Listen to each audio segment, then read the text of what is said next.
എന്റെ ദൈവവും എന്നു പറയും. അവിടുന്നു നിന്നെ വേടന്റെ കെണിയിൽ നിന്നും മാരകമായ മഹാമാരിയിൽ നിന്നും രക്ഷിക്കും. തന്റെ തൂവലുകൾ കൊണ്ട് അവിടുന്നു നിന്നെ മറച്ചുകൊള്ളും. അവിടുത്തെ ചിറകുകളുടെ കീഴിൽ നിനക്ക് അഭയം ലഭിക്കും.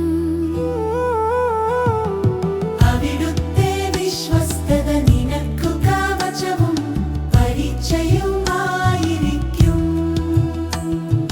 രാത്രിയിലെ ഭീകരതയെയും പകൽ പറക്കുന്ന അസ്ത്രത്തെയും നീ ഭയപ്പെടേണ്ട. ഇരുട്ടിലു സഞ്ചരിക്കുന്ന മഹാമാരിയെയും നട്ടുച്ചയ്ക്കു വരുന്ന വിനാശത്തെയും നീ പേടിക്കേണ്ട. നിന്റെ പാർശ്വങ്ങളിൽ ആയിരങ്ങൾ മരിച്ചു വീണേക്കാം, നിന്റെ വലത്തുവശത്തു 10,000-ങ്ങളും.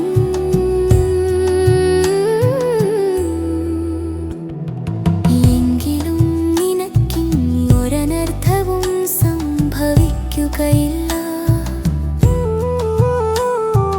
ദുഷ്ടരുടെ പ്രതിഫലം നിന്റെ കണ്ണുകൾ കൊണ്ടൊന്നേ നീ കാണും.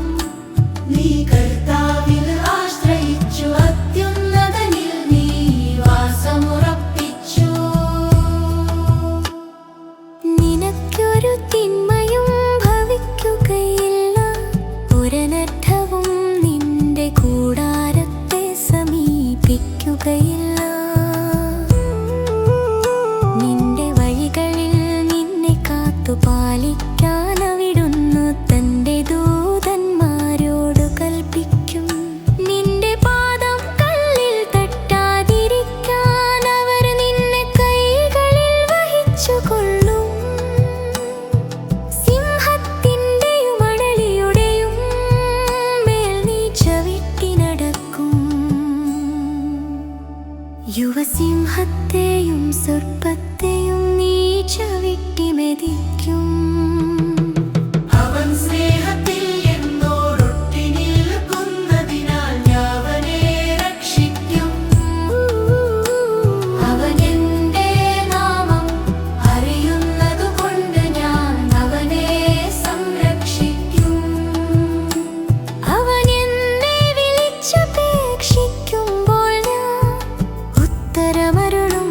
അവന്റെ കഷ്ടതയിൽ ഞാൻ അവനോടു ചേർന്നു നിൽക്കും. ഞാൻ അവനെ മോചിപ്പിക്കുകയും മഹത്വപ്പെടുത്തുകയും ചെയ്യും. ദീർഘായുസ്സു നൽകി ഞാൻ